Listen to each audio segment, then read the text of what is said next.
Hey everyone, my name is Zach. I'm a 23-year-old competitive bowler from Canada, currently living in Montreal. Welcome back to the COMPCLIMB training series, where I record most of my training, provide in-depth analysis of every session, and just chat about climbing with an emphasis on competition. So, for this first session, here we are climbing at Up the Block. This session is taking place a few days after the high performance competition. I guess in the last episode, we were climbing in BC, I think. Yeah, we were having a few training sessions at Boulder House in Victoria, preparing for the high performance competition. So yeah, like I said, the high performance competition happened. It actually went okay. I ended up in third, which is, the result is not too bad, but I think my performance was not something that I walked away feeling like super happy about, especially since the winner of the event, Oscar Beaudrand, Victor's brother, kicked everybody's butt, and it was not much of a competition. So I left the event feeling like there was a lot to work on, and I have just a lot of hard training to put in if I want to be feeling like in good enough shape to do well at the North American Cups, because obviously Oscar is one of the best in North America, and at the high performance competition it was not super close, so I got some work to do. And so I did get, like I said, I tried to film the high performance competition, and Maddie got some footage for me, and I set up a tripod as well when we were like retrying some of the boulders, but a lot of the footage was actually quite bad and unusable. I was sort of very caught up in actually like climbing on the boulders and during the event that the footage was a bit kind of secondary, so it actually didn't end up being worth it to make a video with the so-so footage.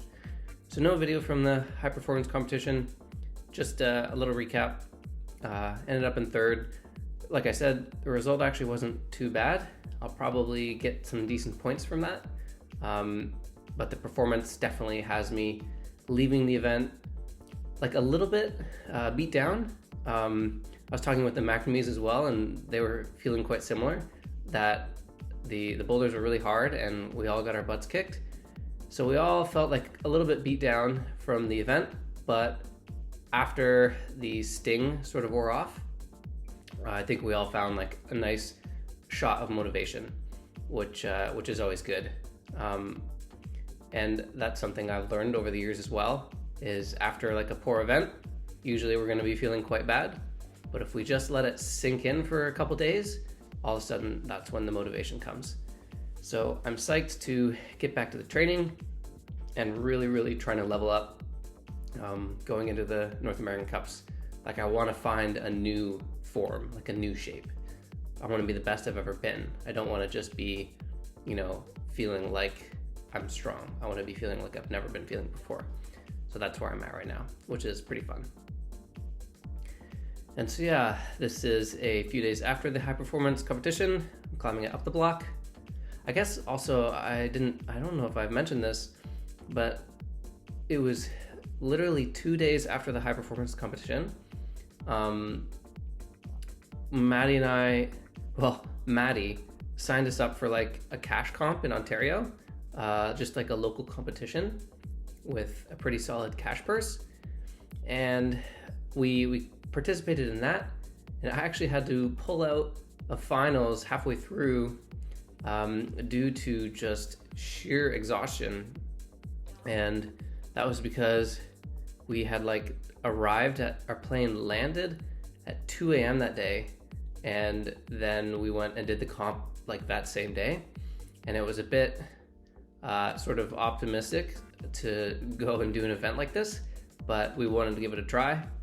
Somehow Maddie pulled through and was able to do the whole event and win it, but I had to stop during finals for fear of, like, I was getting so exhausted and I could tell that I was going to hurt myself like 100%. And so if anybody's watching that also happened to be at the gravity Niagara competition. That's why I stopped climbing halfway through finals and just joined the crowd. So we had the high performance competition, little cash comp, couple days of rest, and now here at Up the Block, I'm having my first session since these few events, and it's going pretty well. They had some good boulders up at Up the Block, and it was a very enjoyable session. And actually, what was starting to happen during these couple days as well was that I was breaking my body down with all the traveling and competing and time zone shifting, that I started to pick up a bit of a bug, just like a bit of a flu, and I started to feel like a bit bad. It kind of hit me after the session. Like I actually went and tried to do another session at CR, Climbers Rock, and I had to stop because I felt like I was starting to get like a bit achy, and just when you do such intense traveling and workouts, you're more susceptible to like the flu, and I think that's what happened. And if you can tell, like I sound like kind of stuffed up right now.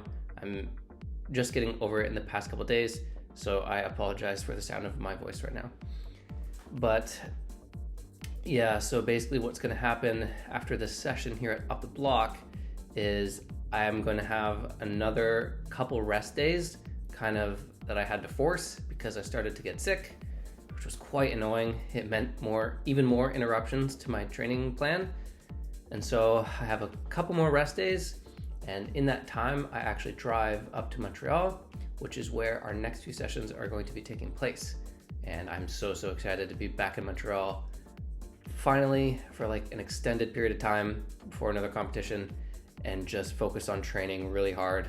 And I'm like so psyched, and our first session coming up is going to be taking place at Beta Block.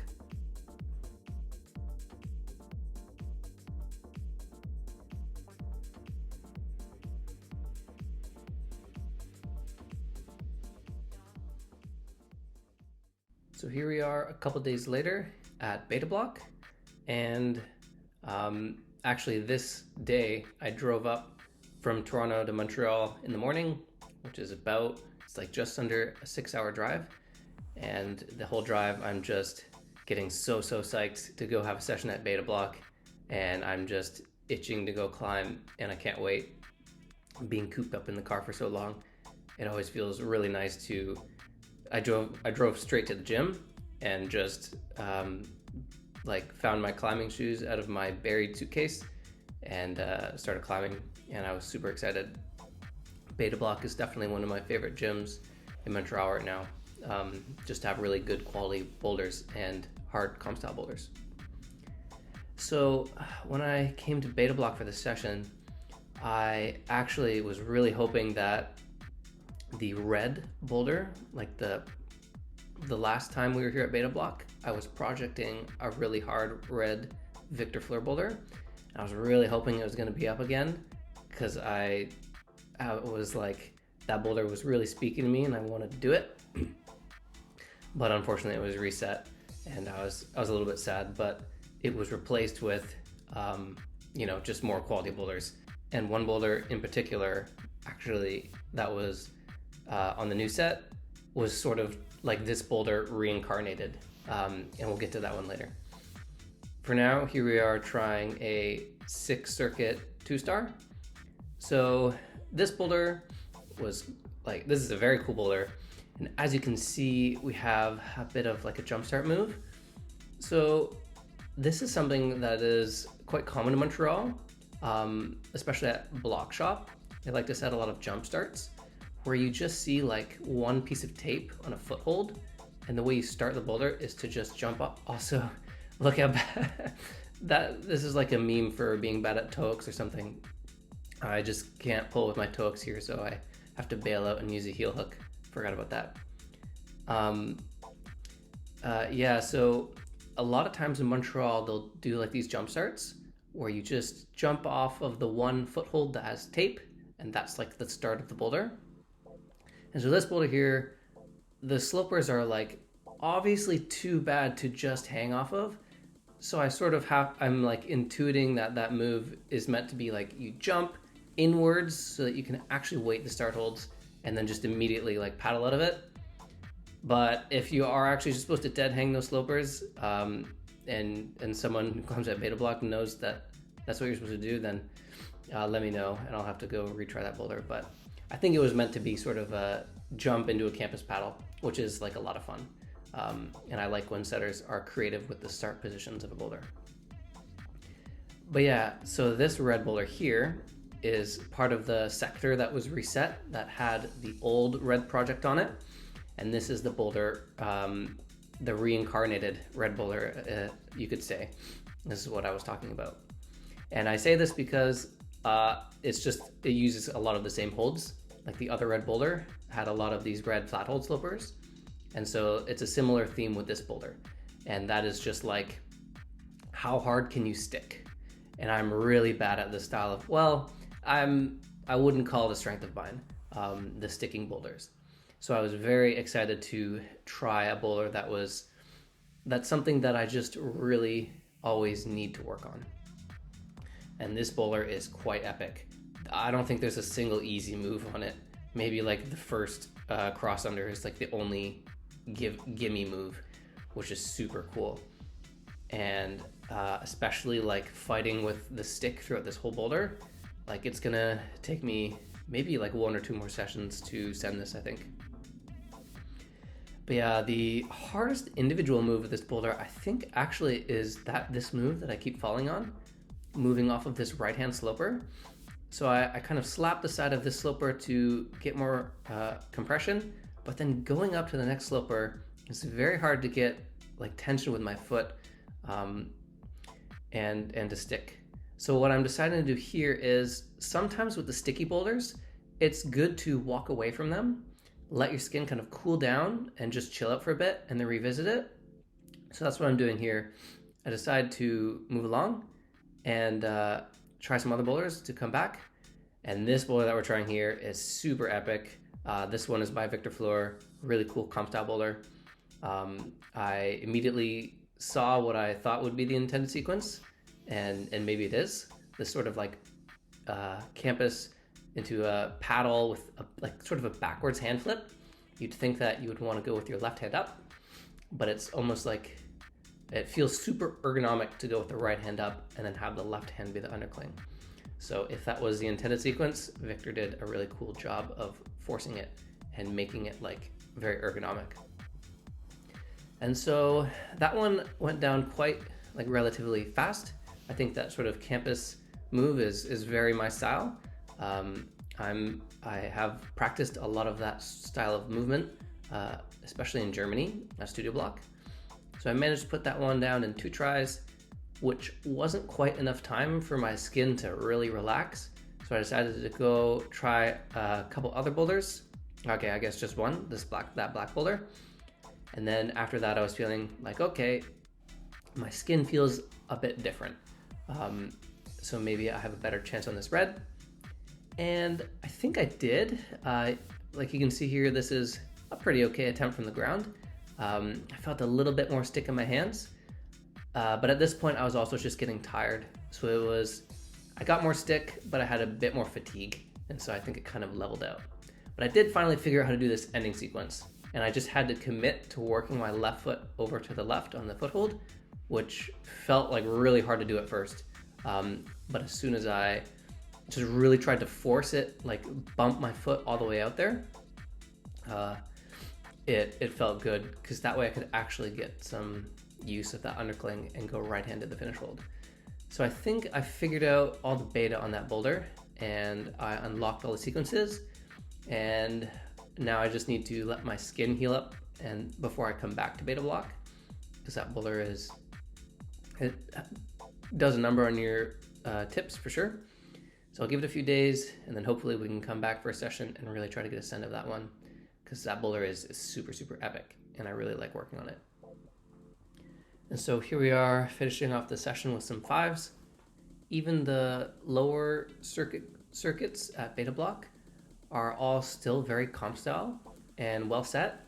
And even if they're not like physically super hard, they're always very droppable, which is super good. And that's sort of the name of the game when it comes to comp climbing, right? Is just droppable boulders and trying not to drop off of them.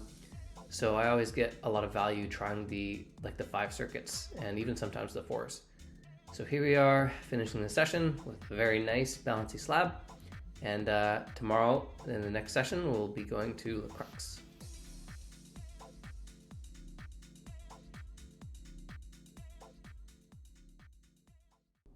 So here we are the next day after our beta block session, and we're here at Le Crux in Laval.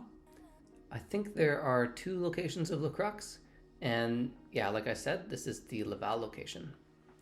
So the last time we were here, we were with the McNamees, Guy and Kinder, and we had quite a good session. There were lots of good boulders, and this is actually only my 3rd time here ever, I think. I was just here once before coming with the McNamees. And I really like the Crux. They have lots of good techie boulders, good styles for me to work on. They have a lot of slab, which is really, really good. And it's also, it's like quite a cool gym. Like the color schemes of like the walls and the couches, and it's just like really clean and well put together. I'm like starting to realize like just how much I like Le Crux as a gym. If you're ever in Laval, you've got to come check it out. I really like Le Crux. And so, like I said, I also really like the boulders. And this boulder that we're about to start trying, I'd say was my favorite from the day. This one is like super, super cool. This boulder uses these Dual-Tex flat hold slopers in a really cool way.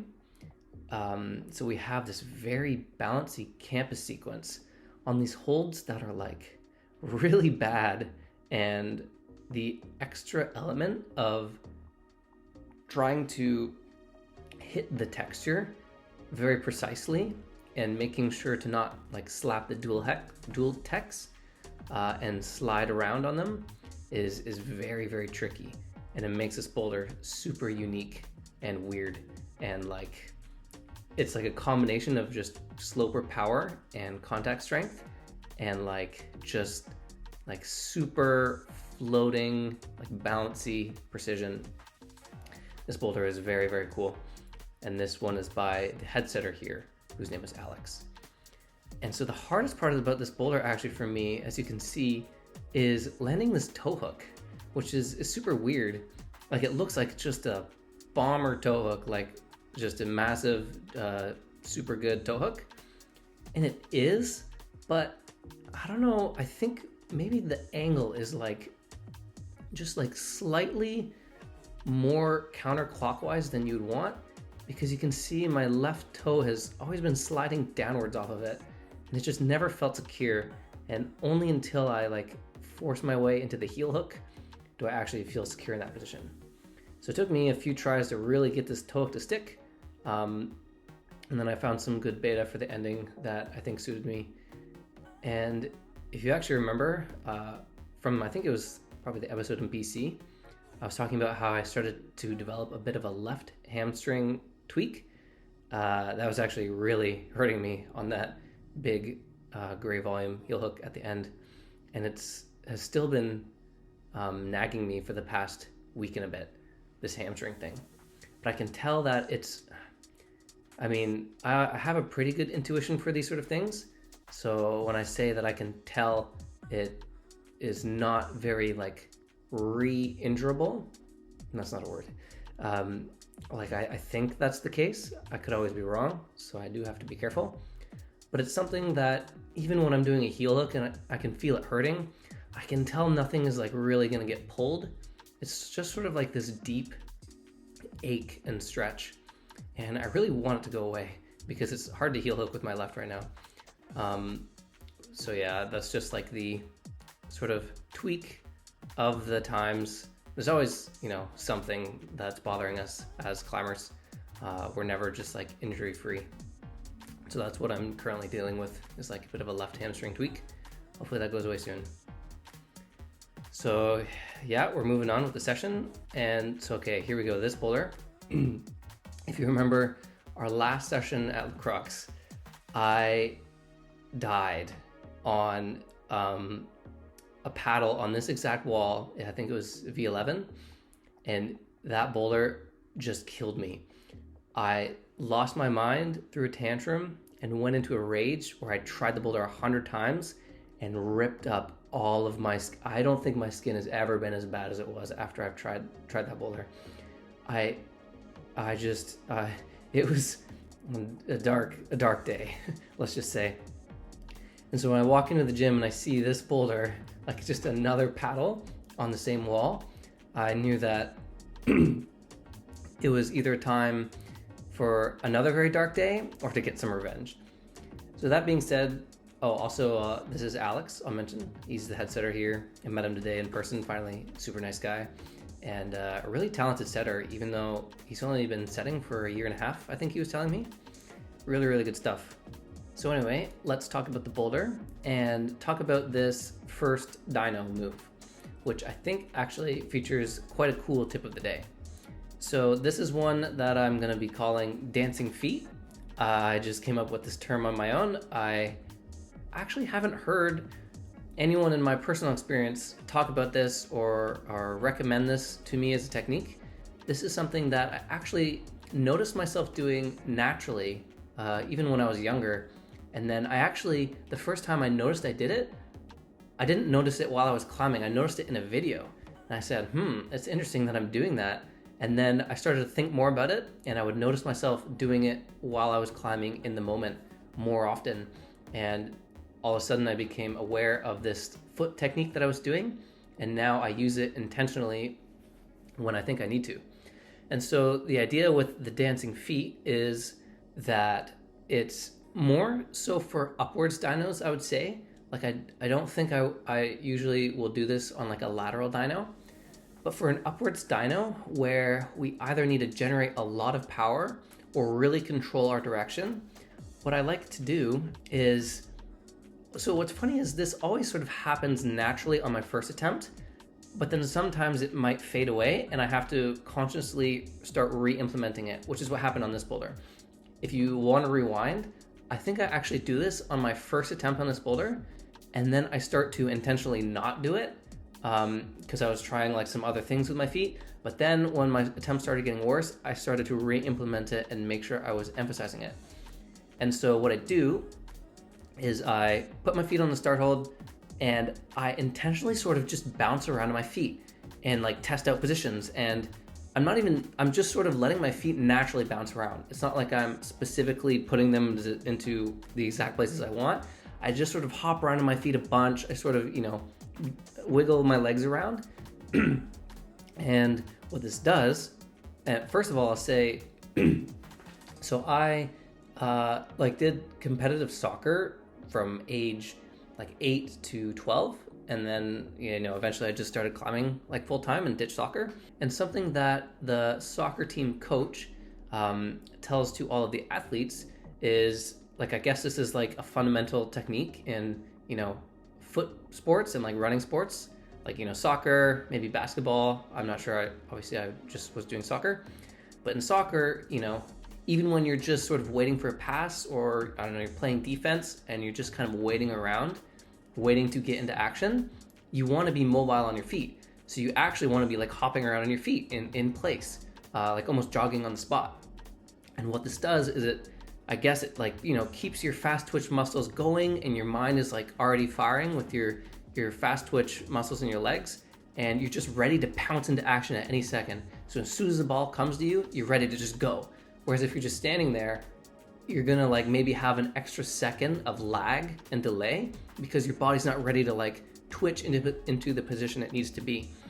And already just being like bouncing and mobile helps you get into action, helps your subconscious like really get you where you want to go faster, and also with like less lag and like a bit more control. And so the way that we can relate this to climbing is by staying in the start position, bouncing my feet around. Not only is it going to, as soon as I want to dyno, like my body's just ready to go like right away, it also helps me figure out a better direction for this dyno. So it's very important, like how the angle that I'm going up to the sloper, so that I can redirect my momentum like to the juggy one. Because like if I'm going too much to the sideways, I'm not going to be able to get high enough, and if I'm going too high, I'm not going to get to the side. So it's very important to create like the best line possible. And I can't necessarily see that and consciously understand like, okay, I need to do exactly this. And a lot of it happens subconsciously, like mid-move, my body like redirects itself and really has to find the way for me. Like I gotta trust my body to do this. So by hopping around on my feet, my body's like testing out these positions, like all these little micro positions at once. And our bodies are really, really smart. So smarter than our mind a lot of the time, if you know what I mean. So like all these little micro positions that I'm testing out, I don't know what they mean, but my body is obtaining more information and it's testing things out like right before we're about to jump. And it feels out wrong positions and it feels out good positions. So as soon as I like feel like comfortable to jump, my body just has a better idea of what to do and a better idea of how to, like what direction my legs want to launch. And so it just gives you more, your body and mind, more information to play with upon the launch of this dyno, and it will increase your odds of creating a better line, better momentum, and more power through a paddle dyno like this, especially where you need every little inch that you can get, because this move is like really, really big, and it's like right on the line of being doable and not doable for me. So these little foot bounces and dancing feet, we're gonna call it, actually helps me a lot on distance dynos and even dynos like this where it's a paddle move and the direction is like really important. And I'm actually very curious if others will find this technique useful. It is kind of weird, and the way I explained it is sort of my best guess. Like obviously I can't necessarily speak to the exact sports science of like this idea. I just can speak to my experience from like, you know, I don't know, rec soccer and what my understanding of it is on the climbing wall. But if you're interested in this technique, please go try it and then let me know if it works for you, because I'm very curious if it is like a good tool and a good technique, or if it's just something weird that I do. And I've sort of somehow made it make sense. But anyway, dancing feet helps you with your dynos to create more power, more direction, and help your fast twitch muscles engage better. So go try it and let me know if it works, because I'm very curious. So as we can see, you see my feet are kind of just bouncing around a bit, and then my body is just like, okay, yeah, and it finds like a good position, and it basically says, okay, Zach, go do the dyno, I'm good. And in that split second, I make the decision to launch. And I will say, personally, that attempt that I just stuck the move on was the first attempt where I decided to intentionally re-implement the dancing feet, because the attempts previous, I was intentionally not doing it. And then as soon as I did it, not only did I stick the move, but I felt much better on it. And I can't tell you exactly why I felt better on the move. I just felt like I had more control and stability and power. And meanwhile, obviously I'm doing the dancing feet. So I'd like to say that I stuck that move because of the dancing, it sounds funny, the dancing feet. Or it was just like a weird coincidence. But I really do think that this is actually an effective technique for these sort of jumping moves. And this is sort of a technique that I have known about for a long time, but never really put too much thought into. And obviously, something that's great about filming this COMPCLIMB series is it forces me to really put more thought into some techniques that I do and why they work. And I don't know, however the saying goes, part of the learning there's like 3 steps of the learning process, practice, something else, and then teaching. And so by trying to explain a lot of these movements in these videos, that's like the teaching aspect of this learning, of this 3-step learning process, right? So I find like it is very, very helpful for me to really try and understand why these movements work. And even just sort of thinking about the dancing feet in today's episode has really got it at the forefront of my mind, and I'm like really trying to understand how it works. And it's basically also motivating me a lot to go try and do this more and not have it just be something that I think about from time to time, but actually go and walk up to a dyno, like a distance dyno, and intentionally try it like right off the bat and see if it works. So yeah, I'm going to be paying a bit more attention to my dancing feet going forward. So anyway, here we are moving on with the session, just doing some moderates. The great thing about the Crux is they have a lot of technical boulders and very droppable boulders in the moderates. And the head setter Alex was telling me that this is quite intentional. They really try to still keep the moderate grades quite complex and make sure that they're still droppable and they're not just like easy to figure out, basically, which is really good. And as you can see, I'm was quite stumped by this V8 for a little while. I didn't see the sequence where we can jump up to this gray volume and then balance over to this crimp and foothold. I was just too narrow-minded, and that's quite interesting, I think, is maybe when I walk up to a V8 or maybe a V7, I will have like my narrow mind, like I'll have my V7, 8 like narrow point of view. Whereas if I'm going to walk up to like a bigger number or a bigger grade, I sort of expect more complexity and really try to approach the boulder with like a creative attitude and really try to figure it out. But that's where Crux steps in and says, hey, no, I'm going to make you approach the V7s and 8s with an open mind and make sure that you're not just, not paying attention and being able to walk up the boulder. So Alex is doing a great job with this at Crux, I think, and really stumping me on these 7s and 8s like graded boulders. And this lab in particular actually was really quite cool. My fingers were a little bit tired on these crimps, and so I was trying to find the most bouncy way possible to do this boulder without trying to grip and rip off these crimps too hard. But yeah, that was like a really cool techie boulder, very comp style and deceptive. So anyway, that wraps up some fun sessions in Montreal and at Up the Block. And so now going forward, we just have like a good month and a half of uninterrupted training here in Montreal at all of these 5-star training facilities. I'm very motivated for the North American Cups, like I've mentioned, and I want to really, really level up. Not just be feeling like I'm in good form, I want to be in form that I've never been in before. So that's what we're going to try and achieve. So tomorrow's a rest day for me, and then I will catch you at some 5-star gym in Montreal in the next episode for some more bouldering. Look forward to that. Insert catchy video outro here.